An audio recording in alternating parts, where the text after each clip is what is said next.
you're going to start us off this week. What have you been playing? I am going to start us off, and I'm extremely underprepared. So, obviously, I got Animal Crossing a couple of weeks ago, and I wasn't on the podcast last week due to my son's birthday.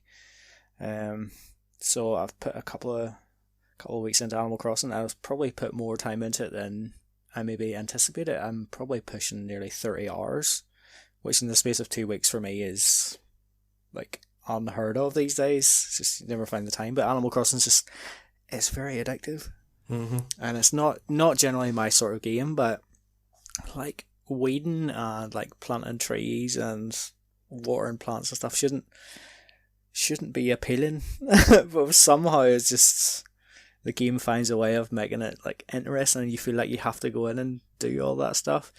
And I'm expecting that early sort of enjoyment to fade eventually, because it definitely did when I played New Leaf, which is the only other Animal Crossing I've played. But I'm kind of getting liking my town so far, or sorry, my island.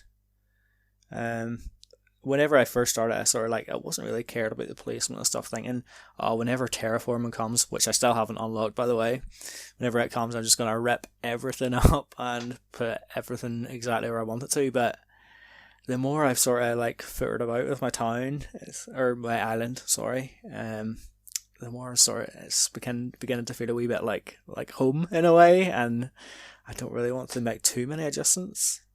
I just built my first ramp yesterday, which is finally up this morning, which was good. But yeah, I'm still enjoying it, and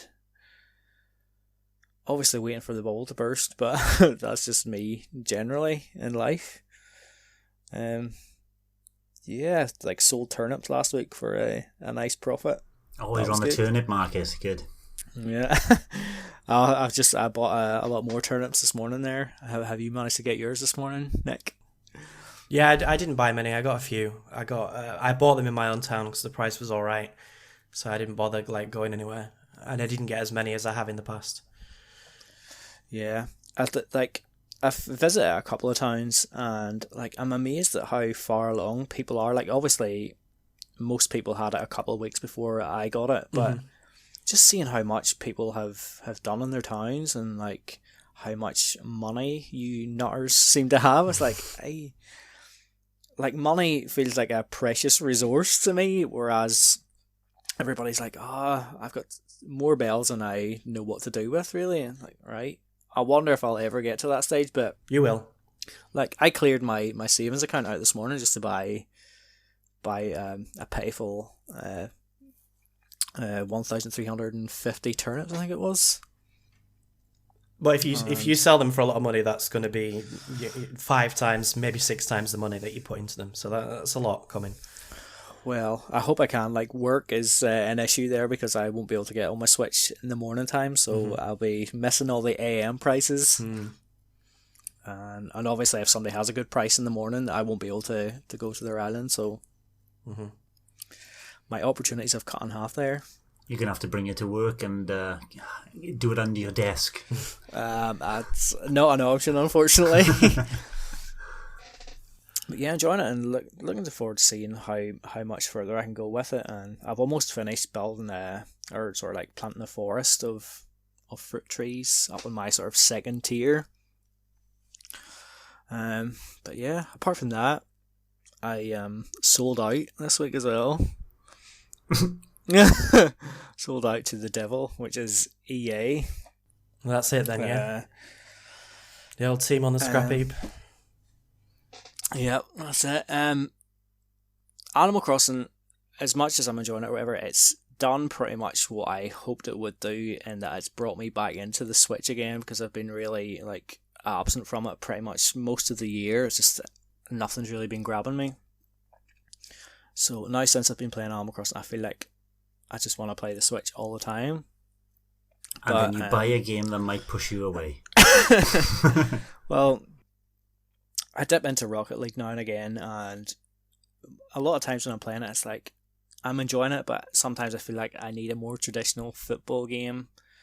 So obviously on Switch you're stuck with FIFA, unfortunately. And I have played all the FIFA games on the Switch actually.